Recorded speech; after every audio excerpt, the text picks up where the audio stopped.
Hermanos, vamos a continuar acá en la conferencia con lo que está programado, preguntas y respuestas. Y vamos a tratar en este tiempo de darlas todas. Primera pregunta. ¿Cómo puedo argumentar ante una persona que cuestiona diciendo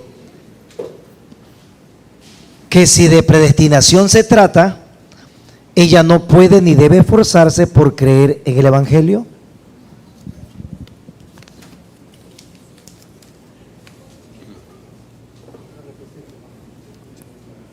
¿La repetimos? Repetición. ¿Cómo puedo argumentar ante una persona que cuestiona diciendo que si de predestinación se trata, ella no puede ni debe esforzarse por creer en el Evangelio?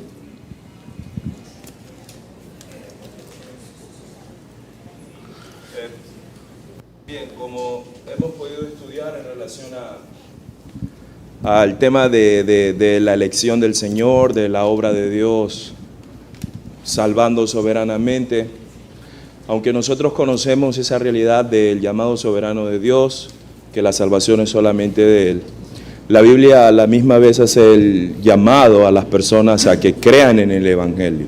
Entonces eso que nosotros conocemos como esos dos llamados allí o esos dos obrares están descritos en la Biblia, aunque nosotros entendemos que en última instancia es Dios quien está obrando, pero a la misma vez el Señor llama a la gente a que se arrepienta, porque ese es el llamado del Evangelio. Entonces, esa función allí en la Escritura está, aunque muchos señalan que debería haber una lógica en relación a todo eso. Nosotros entendemos que en última instancia quien obra en la transformación de un hombre es Dios Espíritu, su palabra, y el llamado de la palabra es a todos los hombres a que se arrepientan y crean, a responder al Evangelio. Pero como hablábamos al final, la respuesta de una persona en relación al llamado del Señor tiene que ver con el hecho de que antes el Señor ha hecho una obra en él, porque le ha dado nuevo nacimiento, le ha dado el don de la fe, para que él pueda responder en obediencia al llamado del Señor. Yo creo que como dice Richard, reafirmando eso, la Biblia nunca enseña que cuando alguien se va al infierno porque Dios no lo eligió. Creo que si vamos a ser bíblicos, tenemos que enfatizar lo que la Biblia enseña. Y a menudo enfatizar lo que la Biblia enseña es creer en doctrinas que nosotros no podemos entenderlas enteramente o exhaustivamente con nuestra mente humana. Y esa es una de ellas. Creemos en la Trinidad, aunque no la entendemos, pero creemos porque la Biblia lo enseña. Y creo que es igual con la doctrina de la predestinación, que Dios elige desde antes de la fundación del mundo quiénes van a ser salvos y solo ellos van a ser salvos. Ok, el razonamiento humano a esa enseñanza bíblica, el razonamiento, el intelectualismo humano me llevaría a concluir que entonces los que se pierden debido a que Dios no los eligió. Pero eso ya es mi intelectualismo. Cuando voy a la Biblia, si somos evangélicos debemos enfatizar la Biblia. El mensaje de la Biblia es que los que se pierden. Los que se pierden porque ya estaba extrañando que comience a fallar esto. Que los que se pierden porque no creyeron, porque no se arrepintieron, porque pecaron, porque rehusaron arrepentirse, porque rehusaron creer. Y ese debe ser nuestro énfasis, así que creo que simplemente enfatizamos lo que la Biblia enfatiza. Por un lado, si yo soy salvo porque Dios me eligió desde antes de la fundación del mundo y en algún punto de mi vida creí y fui salvo. Y los que se pierden porque rechazaron creer en Cristo. Obviamente hay una relación lógica allí, pero creo que en Romanos capítulo 9 Pablo habla de quién eres tú que altercas con Dios para decir, bueno, si Dios eligió a los vasos para gloria, a los que habría de salvar, entonces, ¿por qué Dios culpa de pecado a los que han pecado si es porque Dios no los eligió? Y la respuesta de Pablo es simplemente, ¿quién eres tú para que alterques con Dios? ¿Acaso el que hizo un vaso para honra no puede hacer otro para deshonra? ¿Acaso Dios no puede crear a una persona para mostrar su gloria y su gracia y su misericordia y a otra para demostrar su ira contra el pecado? Dios tiene el derecho de hacer eso. Al final todos nosotros estamos sin merecimiento de salvación porque todos pecamos. Y el hecho de que Dios soberanamente haya salvado de toda esa humanidad a un grupo es solamente digno de agradecimiento de parte de nosotros, nunca de concluir que Dios es injusto por no haber elegido a todos. Solamente para culminar tal vez con un ejemplo, el caso de Judas, ¿sí? Fue profetizado de que le iban a traicionar al Señor Jesucristo, ¿sí ves? Pero también el texto dice que hay de aquel que le entregare al Señor Jesucristo. Es decir, no se quita la responsabilidad. Es decir, Dios tenía todo previsto, pero Judas fue responsable de haber entregado al Señor Jesucristo. O sea, él fue el responsable. Eso no se obvia, no se quita. Entonces están las dos cosas ahí. ¿Cómo se unen? No lo entendemos. Dios es soberano. Él trabaja así, pero somos responsables de lo que hacemos, somos responsables del pecado. Siguiente pregunta. Va relacionado con lo que contestó el pastor ahora. ¿Cómo contesto si alguien me dice que he sido predestinado para salvación y los impíos son predestinados para el infierno? ¿Será que Judas no fue escogido y ya nació para vender a su Señor? ¿Cómo explico esto? Lo acaba de hacer. Siguiente pregunta. ¿Es posible que una persona llegue a la fe verdadera por medio de la predicación de alguien que en realidad no ha nacido de nuevo, aunque su mensaje sea bíblico y correcto?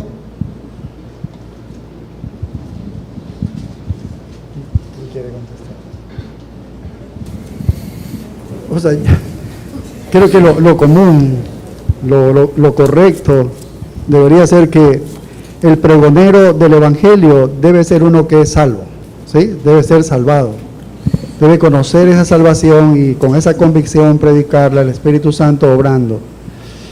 Pero podría ser que ese pregonero no sea salvo, pero se sabe el Evangelio, como muchos pueden pasar el seminario y se saben todo, son teólogos, pero tal vez con un ángulo humanista nada más, no entienden bien la verdad del Evangelio.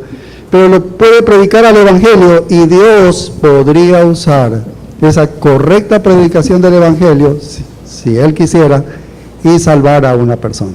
Podría hacerlo. No es lo común, no es la regla general. Creo que Dios podría hacer excepciones como esas. Creo que a través de la historia se ha visto cosas como esas, pero podría suceder.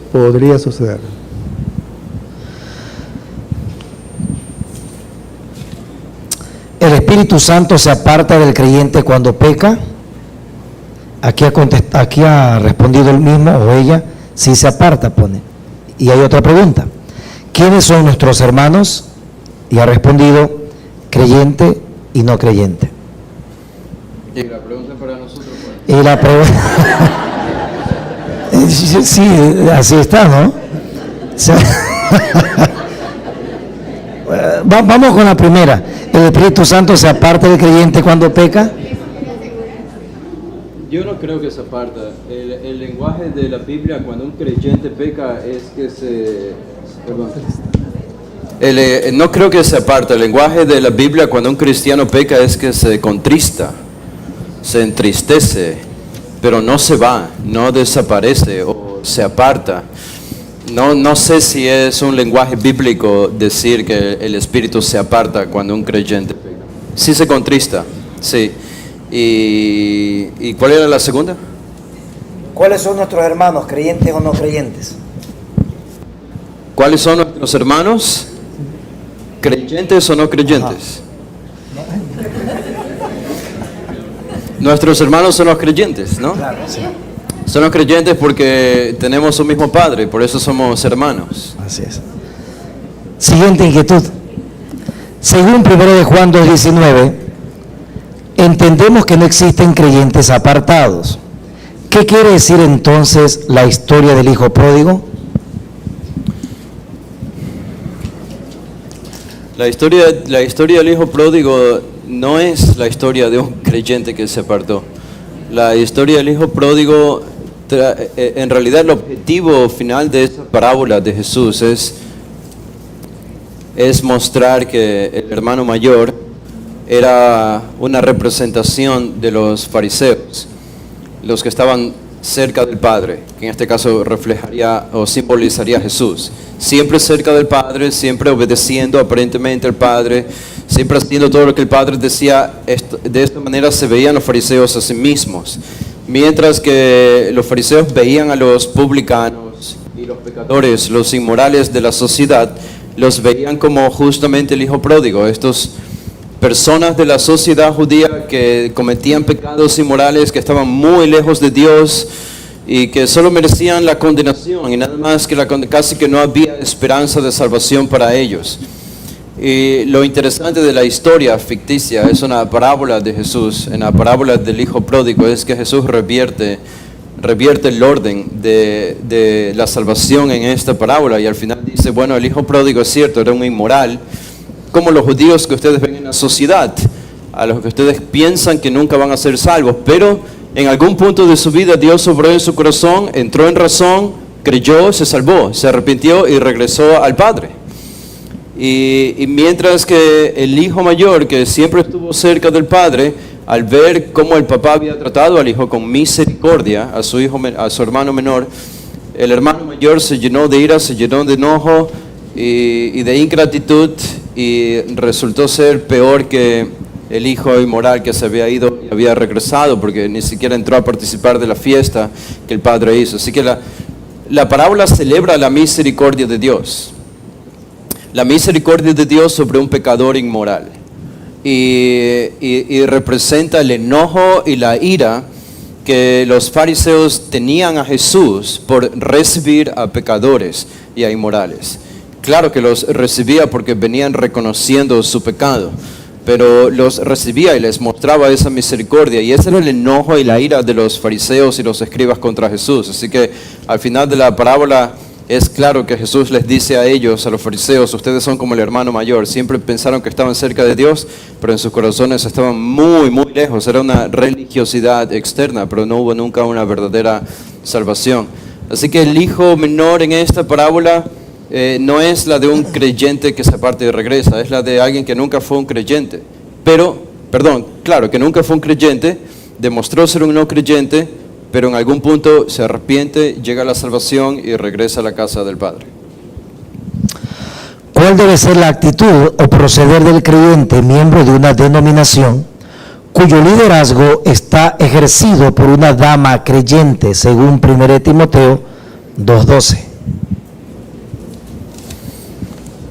¿Quién hizo esa pregunta?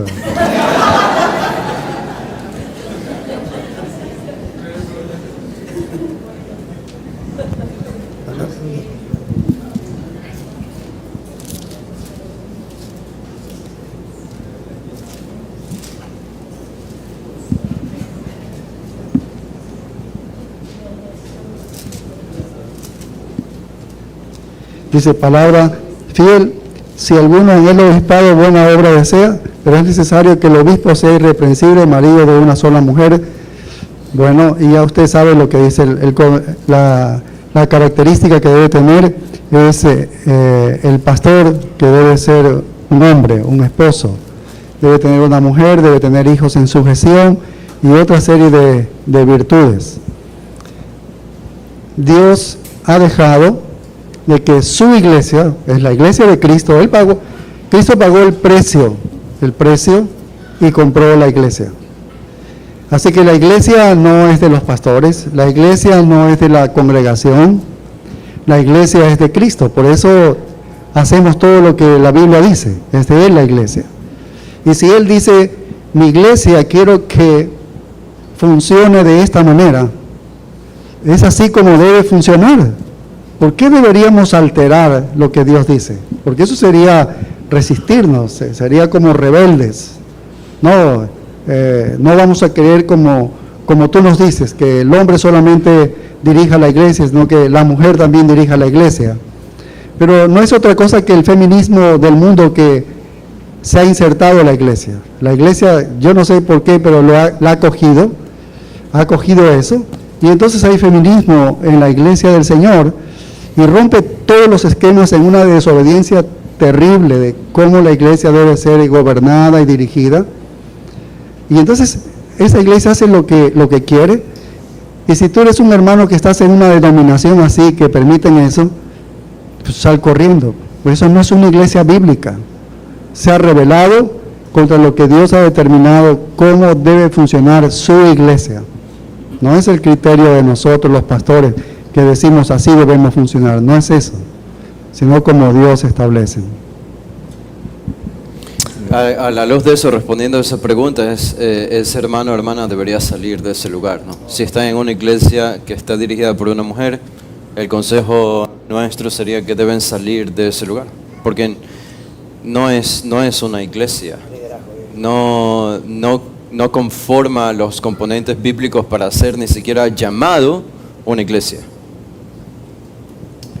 Siguiente inquietud. ¿Qué relación con la justicia social tiene el cuidado del medio ambiente?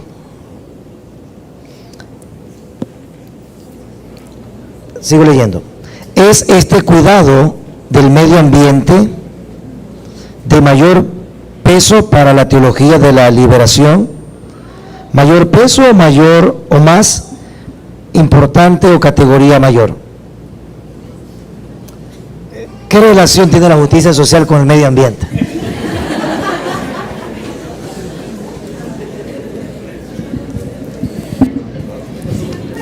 Bueno, la justicia social, no sé si todos están conscientes de lo que significa. Ayer Luis hizo una sesión de la justicia social, pero la idea, aunque suena bien, ¿no? Justicia social, se ha dicho siempre que le añades un adjetivo a la palabra justicia, ya te dice que hay algo malo allí. Así que la palabra social está de más y ya te dice que eso es más una filosofía que la idea bíblica de justicia que todos entendemos porque somos creados a imagen de Dios, que es justo, que es injusto en nuestra sociedad. Así que no necesitamos ninguna palabra que califique la palabra justicia, aparte de lo que la Biblia ya usa. La justicia social no es otra cosa que un socialismo infiltrado dentro de la iglesia. Es una versión cristiana del socialismo que nosotros vemos, la idea de los opresores ricos en contra de los oprimidos pobres, y que se lo ven en diferentes esferas de nuestra sociedad, ya no solo entre ricos y pobres, sino entre blancos y negros, entre hombres y mujeres, entre heterosexuales y homosexuales. Bueno, uno puede seguir añadiendo ya a la lista, pero es esencialmente la misma idea, la idea de que hay un grupo que se victimiza, de que son los que sufren, los que son oprimidos, y en base a eso, utilizando eso como excusa, argumentan que debemos liberarnos, incluso si es posible de manera radical o a la fuerza, debemos romper esas cadenas que nos han sometido por mucho tiempo ya en yugo y destruir a los que están encima de nosotros. Entonces, en la iglesia, eso ha hecho que la iglesia se enfoque en supuestamente las minorías, en que debemos deshacernos de los ricos, en que debemos rechazar la doctrina que viene de los ricos también, es decir, de Norteamérica o de Europa, y debemos hacer algo que es nuestro, muy autóctono, muy latino. ¿Qué tiene que ver eso con la idea del medio ambiente, el cuidado del medio ambiente? Bueno, el socialismo, que en realidad es un marxismo, también ha tenido una infiltración dentro de este movimiento ambientalista. La idea hoy de que debes cuidar el planeta, para que antes decían que el planeta se iba a congelar, después decían que el planeta se iba a quemar por el sol, ahora ya no saben qué decir porque las dos cosas han sido descartadas por la verdadera ciencia. Este planeta no se va a congelar solo y no se va a quemar por el sol. Este planeta va a ser destruido por Dios, es lo que la Biblia afirma. Así que no creemos que esto vaya a suceder. Es mentira, eso es mentira. Yo les decía a los hermanos del Apex, creo que fue la última clase, les decía, tengan mucho cuidado, hermanos. Lo que hoy escuchan como ciencia, ya sea de médicos, doctores, ya sea de científicos en el área del ambiente, en el área de la medicina o en cualquier otro área, las cosas han cambiado, ya las cosas no son como antes. Y lo que hoy se presenta como ciencia no necesariamente es ciencia, puede ser filosofía agazapada o arropada en un lenguaje de ciencia, como si fuese una ciencia verdadera. Y estos son otro ejemplo de eso, la idea de que Ustedes lo ven aquí en nuestro país, en algunos sectores, de no explotar los minerales de la tierra, no sacar el petróleo de la tierra. ¿Por qué? Porque vas a hacer daño a la tierra, porque no es justo, porque eso pertenece a pueblos ancestrales y eso debe quedarse bajo tierra. Eso es una violación de un mandato bíblico, el mandato del reino que Dios le dio a Adán y Eva en los primeros capítulos del Génesis. Dios hizo esta creación para que tú y yo la explotemos y para que podamos vivir más cómodamente, ¿ok? No, Dios no nos creó a nosotros para la creación. Dios hizo la creación para que nos sirva a nosotros. Así que todo el petróleo que está ahí abajo tenemos que sacarlo y tenemos que usar ese dinero para que mejore la economía del país. Esa es la intención de Dios. ¿Quién creó el petróleo? Fue Dios. ¿Y para qué lo puso allí? Para que nosotros lo utilicemos para nuestro bien. Y por eso tenemos aire acondicionado, tenemos electricidad y otras cosas más. Así que la idea de la justicia social aplicada al medio ambiente es simplemente una filosofía utilizada globalmente ya para empobrecer a la población mundial, para quitarle los beneficios de la creación a la tierra, diciendo, bueno, no debo usar gasolina, no debo usar energía nuclear, porque eso es malo, eso va a destruir la tierra. Es mentira, pero empobrecernos de esa manera, limitarnos y someternos a una especie de comunismo o dictadura global, utilizando esta filosofía que se ve bien, ¿verdad? Suena bien, hay que cuidar el medio ambiente. Pero es una tontería, en realidad es una tontería. La verdadera ciencia hablaría en contra de todo esto. No hay pruebas científicas de que el planeta se vaya a congelar ni que se vaya a incendiar debido al sol o esto del calentamiento social. Son todas mentiras y bueno, hay muchos predicadores. Es una religión en realidad. Es una religión en sí misma, es como una secta. Y hay iglesias que han abrazado esta idea. Y nosotros debemos tener cuidado con eso, así que hay mucha relación ahí. En relación al marxismo, ¿no? La idea de que unos oprimidos deben luchar contra los opresores, en este caso la oprimida es la tierra. Y no comer animalitos. ¿Y qué almorzamos, verdad? Siguiente pregunta, mejor vamos a la pregunta, hermano. ¿Habrá un punto de conciliación entre pentecostales y los que no son de esa línea pentecostal, en formas como la adoración y la alabanza con palmas y aplausos? Ahí está. Todos lo miran. Repite la pregunta. Está fuerte la pregunta, hermanos. ¿Habrá un punto de conciliación entre pentecostales y los que no son de esa línea pentecostal, en formas como la adoración, la alabanza con palmas y aplausos? No sé si en conciliación se refieren al hecho de, por ejemplo, pentecostales adorando al Señor y quizás otra línea teológica en relación distinta al pentecostalismo en relación a la adoración, ¿entienden? Sí. Bueno, nosotros hemos hecho un poco de contraste en relación a la realidad de la forma de adoración en la iglesia pentecostal y una iglesia bíblica. Básicamente, el énfasis que hace la Escritura en relación al tema de cómo adorar a Dios es en su contenido, como Pablo lo dice claramente, cánticos espirituales. Y hay mucha diferencia y no puede haber una concesión en ese sentido, porque uno puede entender en el pentecostalismo se impulsa más a las emociones, al sentimiento, al yo, a la primera persona, y no encaja con una realidad de una adoración bíblica. Si alguien puede aplaudir, eso no es ningún problema. Si alguien puede levantar la mano, pienso yo, no hay ningún problema. El hecho es el contenido de lo que uno en realidad expresa al adorar a nuestro buen Dios. Y yo sé que hay iglesias que tienen coros, como nuestros hermanos aquí en Berea. Nosotros no lo tenemos, nosotros tocamos instrumentos, otra cosa allí. No aplaudimos y todo eso, no porque sea malo, sino que si tú aplaudes y los que están tocando, seguramente no va a haber una sincronización correcta en relación a lo que se trata de decir, y hay una desconcentración en relación a eso. Y de hecho, Y de hecho pienso que cuando sucede este tipo de cosas, básicamente en el contexto de la adoración carismática se hace un énfasis en el sonido y el ruido y el boom, por eso tú las palmas no las escuchas, porque en realidad más es el sonido y el sonido y el sonido de todo esto, y en algún sentido afecta la realidad de una concentración, centrarse en la letra, el contenido de lo que estamos haciendo para adorar y glorificar a nuestro buen Dios. Sí, yo creo que la diferencia entre nosotros y los pentecostales hay muchas diferencias entre nosotros y los pentecostales. No solo en la expresión de la alabanza, no sé si ahí se iba la pregunta, pero en cómo entendemos el Evangelio. En un contexto pentecostal es una esfera anti-intelectual, es decir, mientras menos estudias la Biblia, mejor. ¿Okay? Mientras menos doctrina, mejor. Porque dependes más del espíritu, de las emociones, del fuego y del ímpetu y el entusiasmo.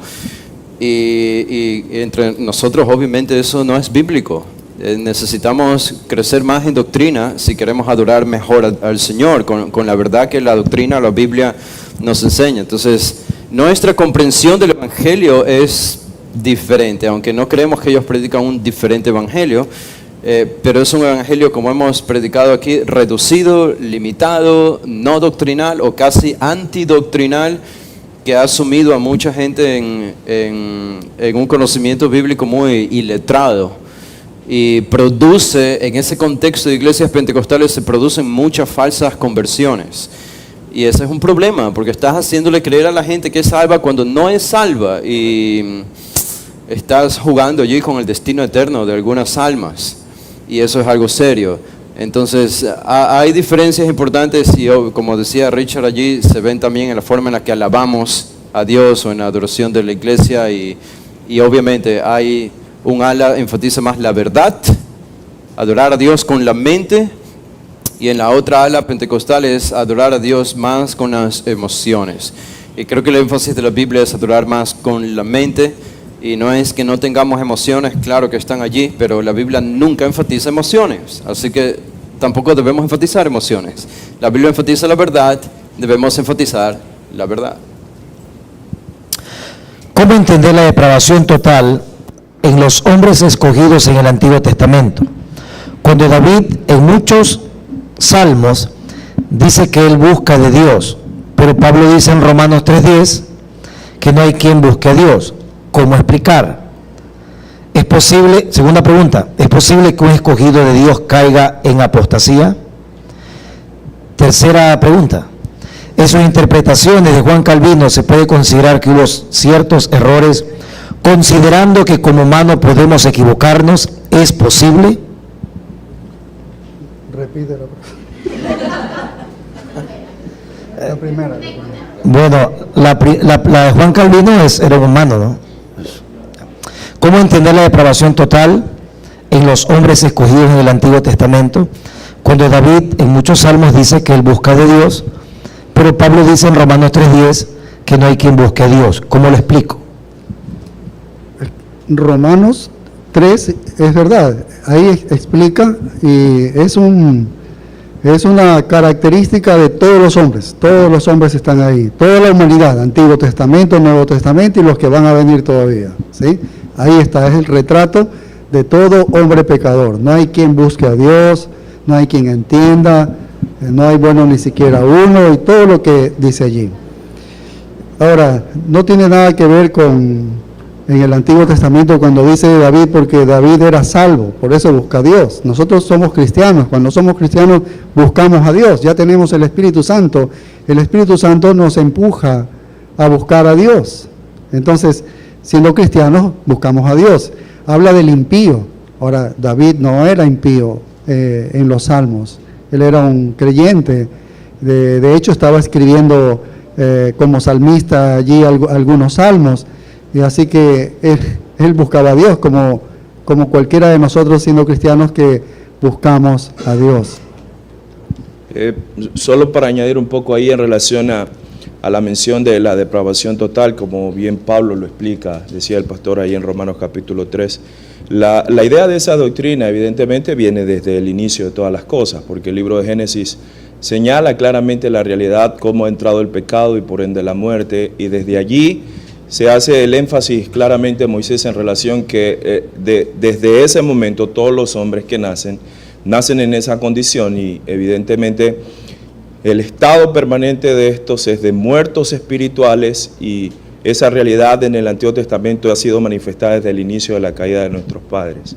De que David, como señalaba el pastor, se relaciona con el hecho de expresar amor, deseos por Dios y la forma en que adoraba al Señor, es evidente que había experimentado la salvación y la regeneración. Así que, señalando el hecho enfático en relación al tema del Antiguo Testamento y cómo estos en el Antiguo Testamento expresaban esa actitud de regenerados, pidiendo a Dios y siguiendo a Dios, es debido a lo que ha hecho el Señor, y evidentemente desde el inicio de todas las cosas, la condición de todos los hombres es un estado de muerte espiritual, sin poder buscar a Dios por ellos mismos, a menos que Dios pueda hacer algo en su vida y los traiga hacia Él mismo. Es interesante lo que dicen, porque eso significa que David, cuando Pablo dice eso en Romanos 3, estaba hablando de David, no hay quien busque a Dios. David estaba allí también. La diferencia es que David, como nosotros, llegó a la salvación. Pero David también estaba allí en Romanos 3, porque es universal. Toda la creación, todos los seres humanos nacemos en esa condición de no buscar a Dios, pero algo sucedió y ya hay que seguir leyendo Romanos, ¿verdad? Porque en el capítulo 4 y 5 Pablo habla de la fe, de la justificación, y allí es donde entraría David y nosotros también, por eso buscamos a Dios, como decían. Siguiente pregunta. ¿Cómo debe proceder el pastor para dar membresía o para proceder a bautizar a un recién convertido? El contexto es el siguiente. Puesto que en mi congregación les hacen hacer un curso para ser bautizados, pero presuponen que han nacido de nuevo y no hay tiempo para evidenciar frutos de arrepentimiento. ¿Debe esperar a ver frutos? ¿Cuánto tiempo? ¿Será de inmediato?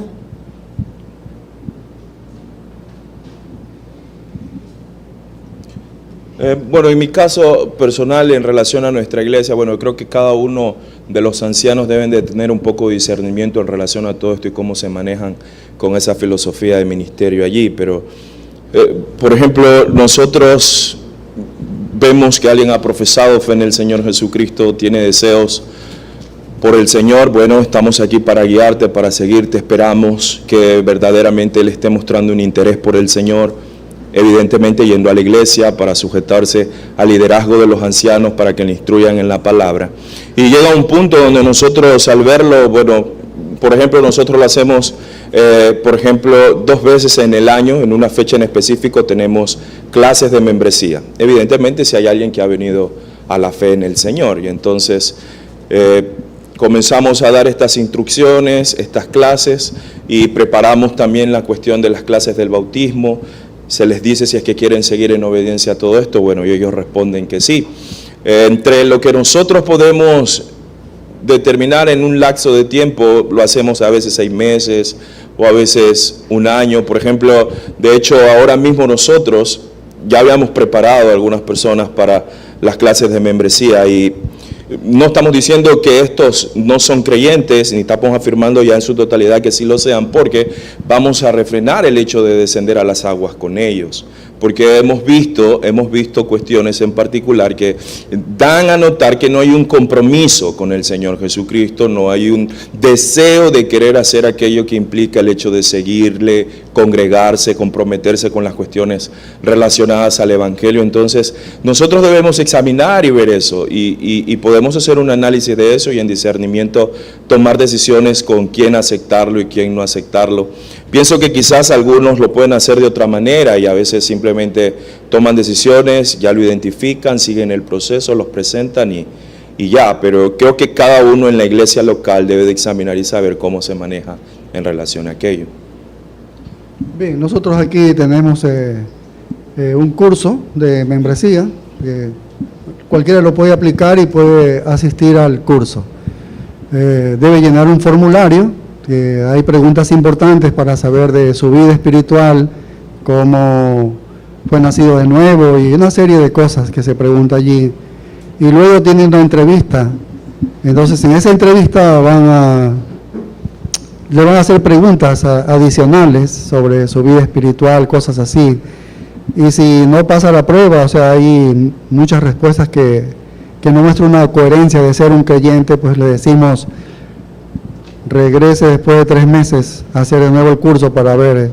No, a veces le he llamado aquí a Jonathan, que me ha ayudado, personas que no han pasado o que yo dudo de que sean creyentes. Entonces le digo a Jonathan, mira Jonathan, quédate unos 3 meses con él cada semana y predícale el Evangelio. Y lo ha hecho como en 2 o 3 ocasiones Jonathan así. No sé cuál ha sido el resultado de eso todavía, si se han convertido o no, pero les ayudamos de esa manera. Ahora, de todas maneras, estamos nosotros tomando una decisión, ¿sí?, de que si es creyente o no. Al menos lo hacemos dentro del conocimiento que nosotros tenemos. Ahora, podría ser que a la final estamos aprobando a alguien que no es creyente, como le ocurrió al apóstol Pedro con Simón el Mago, que él aparentemente se convirtió, fue bautizado, fue parte de la iglesia y luego salió de que no era creyente. Así que hasta donde podemos y tenemos conocimiento, podemos aprobar que alguien sea creyente, ¿sí? Pero hasta ahí llegamos.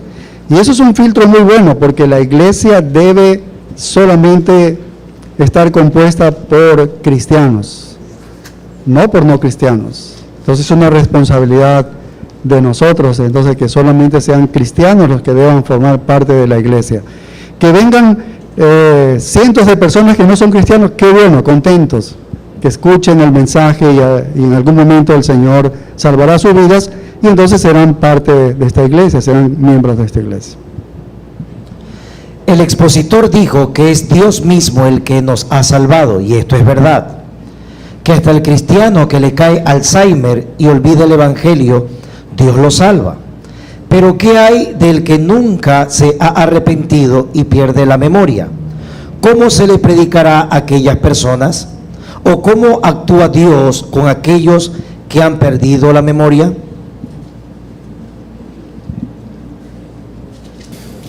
¿Alguien sabe? Porque yo no sé. Yo sí le predicaría el Evangelio, hasta lo último. Yo no sé si Dios le dará una lucidez. Mi madre tuvo así, y a veces le venía ni un minuto, le venían como 30 segundos. Sabíamos que le vino la memoria porque nos veía y nos mencionaba a nosotros y lloraba. Y luego de un ratito ya se fue.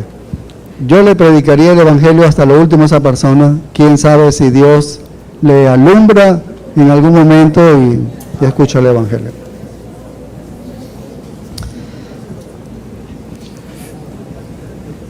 Entiendo que existe el justo juicio, pero ¿hasta qué punto es correcto señalar quién es salvo verdaderamente y quién no?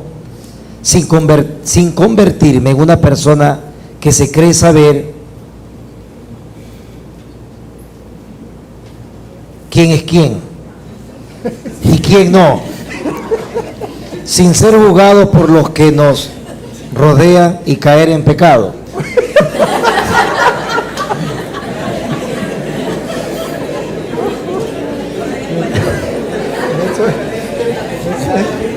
Ese es un papiro. ¿Está en griego, hermanos?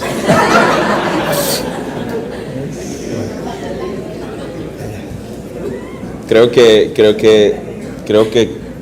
trata de señalar el hecho, pienso, no sé, si hasta qué punto uno podría llegar en el hecho de señalar la verdadera conversión de alguien o una falsa conversión, y hasta qué punto quizás uno no debería de ir más allá, o hasta qué punto no podría llegar.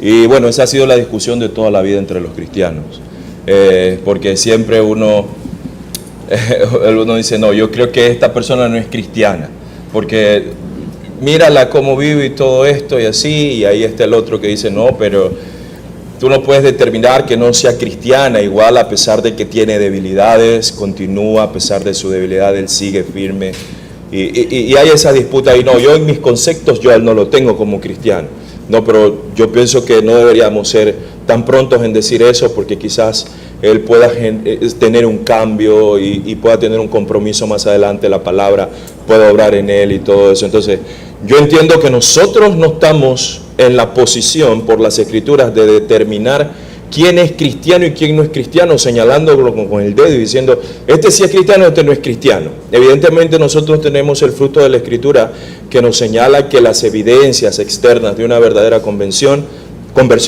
tiene fruto. Y a veces nos toca ser pacientes porque quizás algunos los tengan en gran medida y otros no. Y en ocasiones puede ser que ese que tenga tanto fruto verdaderamente no conozca al Señor y sea un moralista.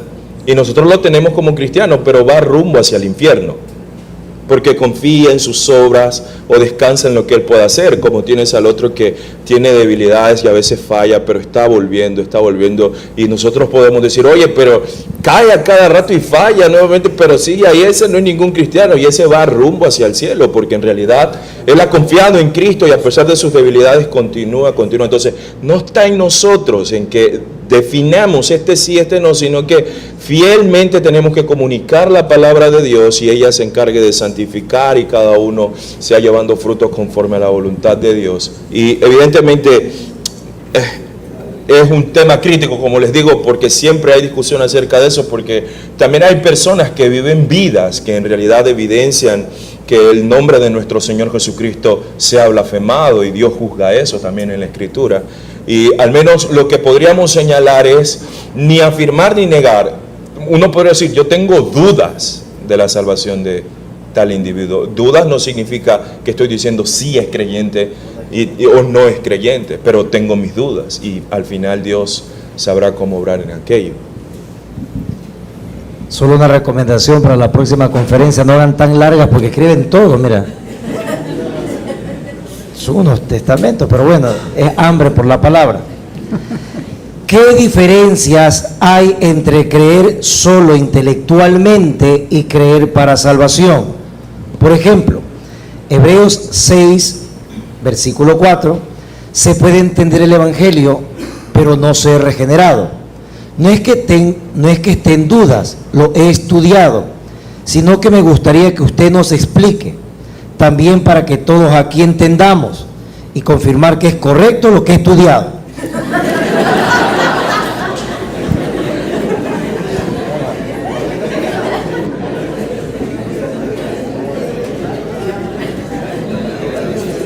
¿Cuál es la pregunta?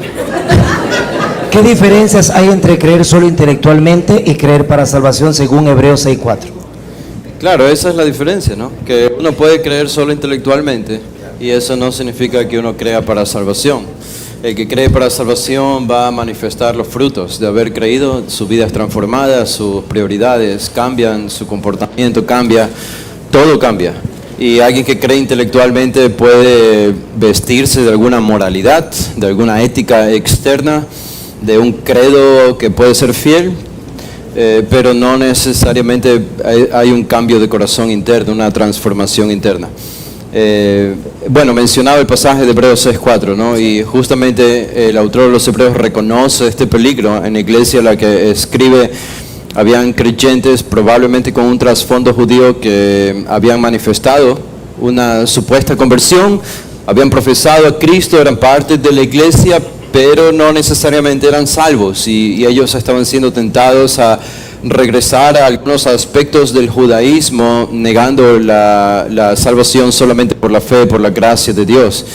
Y por eso el autor de los Hebreos advierte tanto, en el capítulo 6, en el capítulo 10, creo que alguien hizo una pregunta de ese pasaje también, y ellos tenían todo externamente lo que un cristiano tiene, la confesión correcta, la profesión de fe correcta, que sea la moralidad de un creyente, pero no había un cambio interno. Así que había sido solo una afirmación intelectual, pero no habían abrazado, no se habían apropiado del Evangelio y esa era la diferencia, ¿no? Y solamente, como dice, algunos elementos, porque es imposible que los que una vez fueron iluminados, solo fueron de alguna manera alumbrados sus mentes, pero no habían nacido de nuevo. Todos estos elementos que el autor de Hebreos va a decir no son los elementos de la salvación. Nunca se habla de la salvación esto. Iluminados y gustaron del don celestial. Una cosa es gustar, como cuando usted le gusta una galleta, otra cosa es comerla, ¿no? Eso es diferente. Y fueron hechos partícipes del Espíritu Santo. En una iglesia aquí hay personas que no son creyentes, sin embargo pueden salir beneficiados y bendecidos con la obra del Espíritu Santo que se mueve aquí en la vida de los creyentes, ¿sí? Al ver cómo la vida de un creyente ha sido bendecido por la obediencia y él está al lado y se entera de cosas, o sea, de alguna manera es bendecido.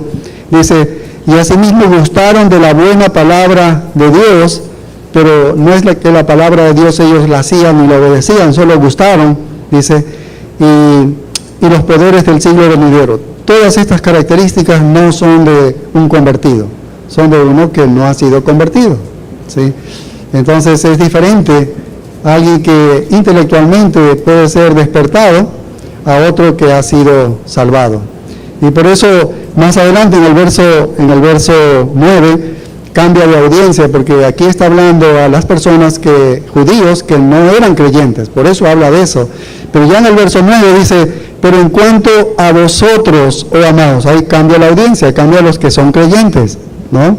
Estamos persuadidos de cosas mejores y que pertenecen a la salvación, aunque hablamos así. Siguiente pregunta, ¿cómo debo proceder?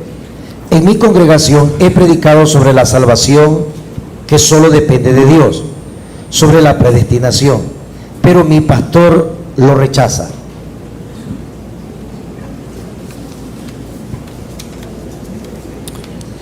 Se escuchó. Tráigalo a su pastor. Sí, puede ser que toque ser paciente al inicio, si son los primeros pasos, y buscar las maneras en que tu pastor pueda lograr llegar a ese conocimiento más bíblico de la salvación, de quién es Dios, de la soberanía, compartiendo con él libros, artículos, conversaciones informales, de cualquier manera, tratar de usar todos los medios posibles para que él pueda tener acceso a material bíblico que le ayude a entender esto, sermones recomendados o pasados digitalmente, lo que sea. Yo creo que si a la larga no hay un cambio, bueno, yo creo que el miembro de la iglesia puede pensar qué hacer, ¿no? Va a depender de la posición, va a depender de qué otras iglesias haya o no haya en el lugar donde estás, pero hay algunos elementos que deben considerarse antes de tomar una decisión. Yo creo que el testimonio es importante. Si tu pastor ve en ti un testimonio de obediencia, de piedad, a él le va a llamar la atención lo que tú crees, porque va a relacionar de manera necesaria, este cree en la soberanía de Dios y habla de todo esto, pero su vida es un desastre, no es tan fiel, viene o no viene, no sé, cualquier cosa, no anda muy bien, lo va a desalentar. Pero si adornamos nuestra doctrina con una conducta obediente, eso puede ser un arma potente para que ellos puedan acercarse a estas cosas que nosotros afirmamos. Es posible que un creyente verdadero que ha creído en la muerte y resurrección de Cristo estudie y participe en las actividades de una iglesia adventista. Yo no sé por qué siempre la iglesia adventista la confunden que es cristiana. Yo no entiendo por qué. Porque ellos predican Jesucristo. Yo he escuchado en la radio a un predicador adventista, predica Jesucristo. Se parece a algún pentecostal predicando, ¿sí?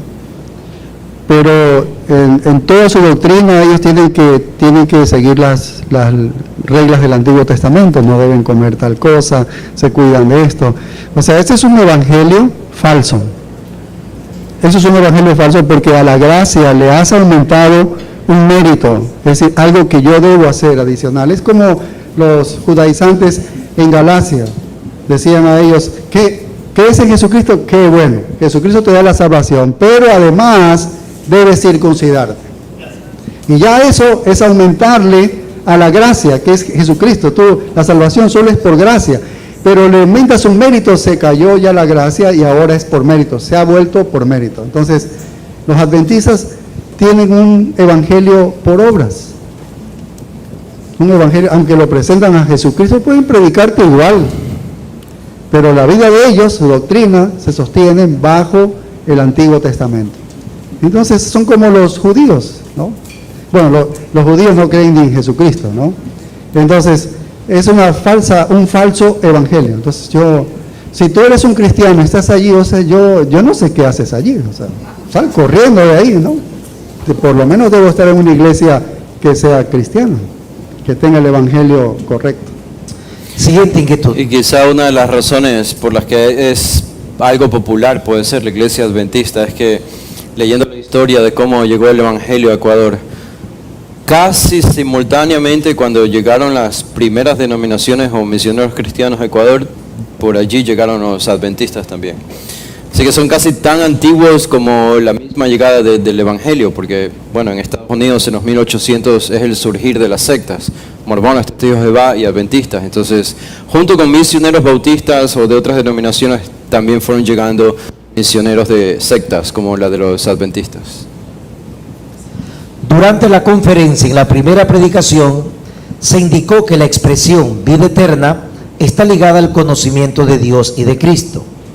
En Hebreos capítulo 10, versículos 26 y 27, se menciona sobre pecar voluntariamente después de haber recibido el conocimiento de la verdad, e indica que no queda más sacrificio sino esperar el juicio de Dios. Y en el versículo 39 del mismo capítulo 10, se indica de los que retrocedieron para perdición.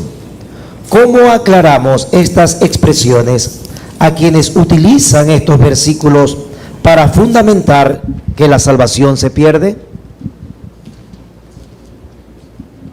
Yo creo que inicialmente los dos contextos son diferentes, ¿no? Juan 17 es un contexto, Hebreos 10 es otro contexto.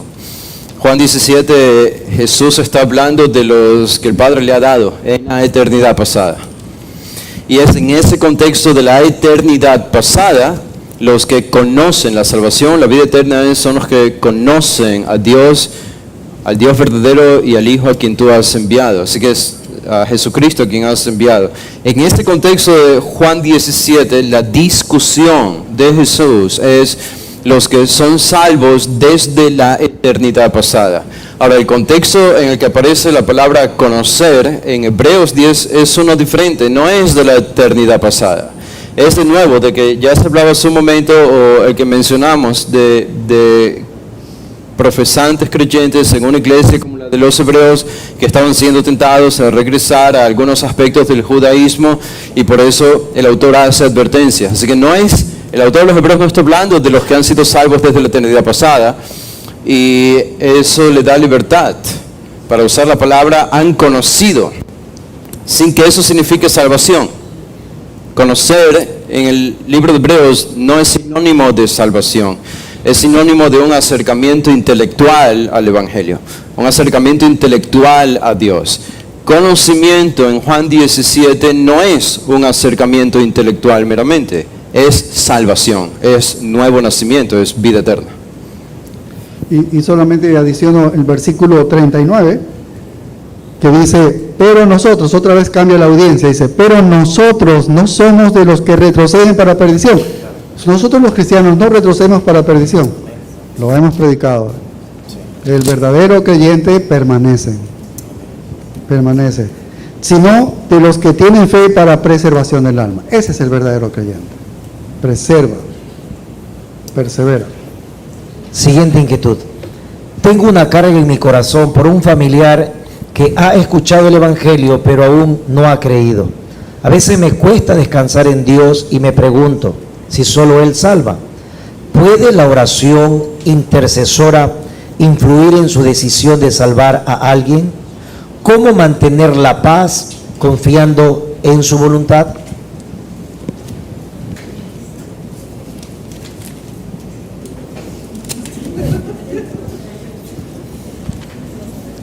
De nuevo, pienso que esas dos voluntades en la Biblia están allí, la voluntad de Dios soberana y la del hombre. Y recuerden que Pablo, no recuerdo bien, creo que en 1 Timoteo, hace mención al hecho de que oren por los que los gobiernan, por todos, unos por otros. El ruego básicamente está señalando el hecho de pedirle a Dios obrar, rendirnos ante el Señor.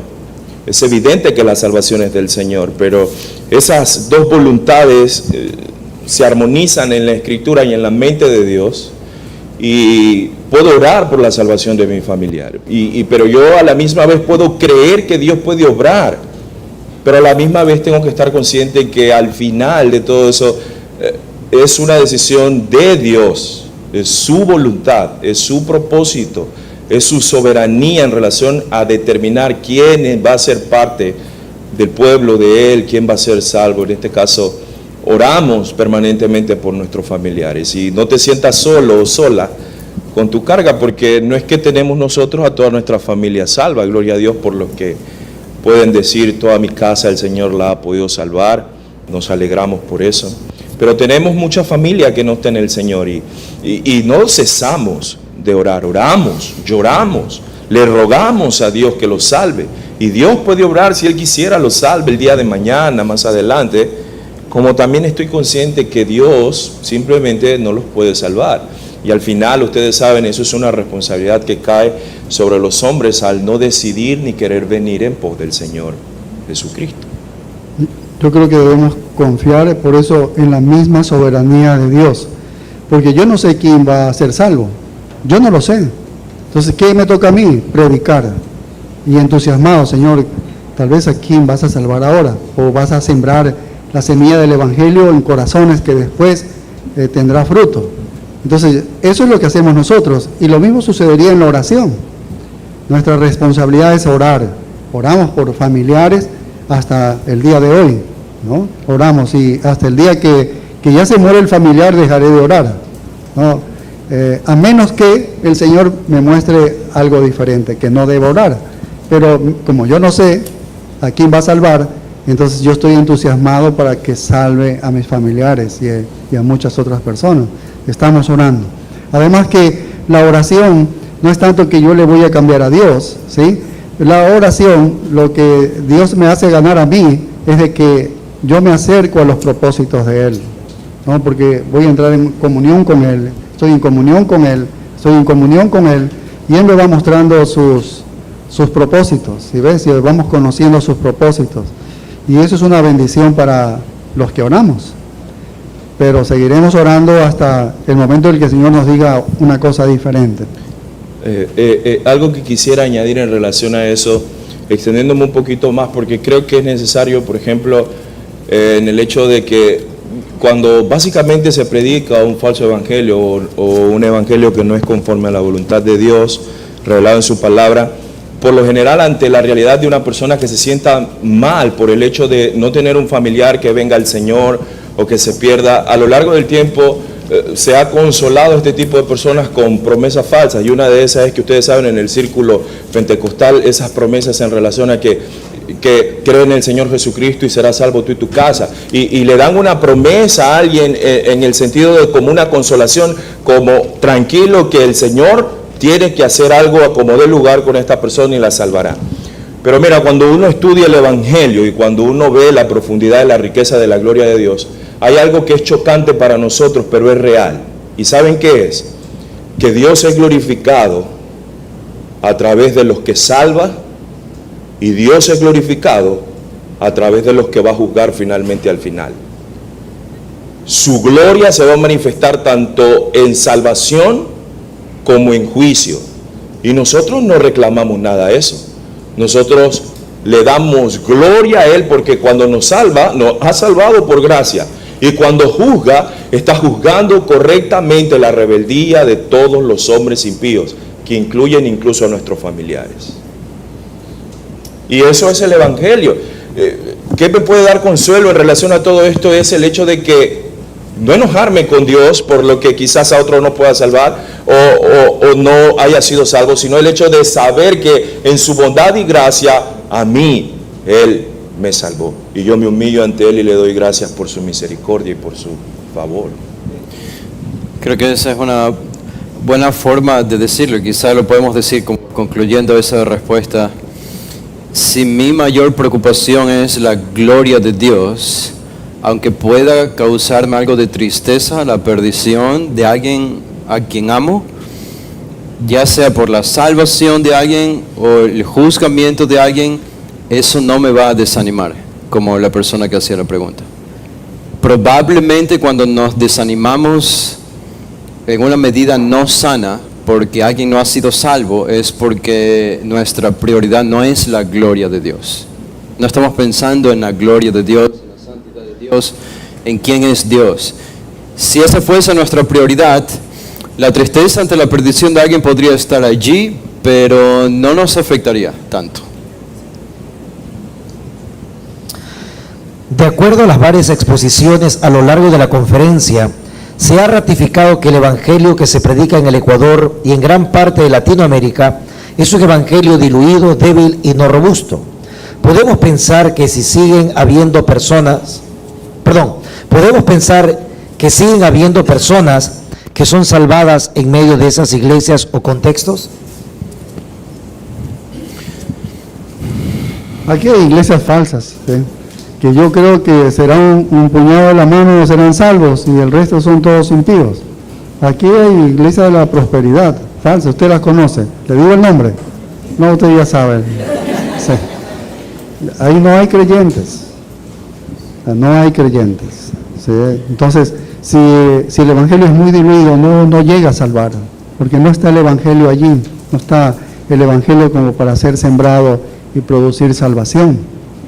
Entonces son iglesias que son llenas solamente de gente impía y los pastores viven para agradarles a ellos. O sea, es decir, cuando ellos predican para la gloria de los que asisten, no predican para la gloria de Dios, o sea, siendo fiel a su verdad, que eso es lo que verdaderamente necesita la congregación. Llegó la guillotina. Última pregunta. ¿Cómo evangelizar adolescentes y o niños?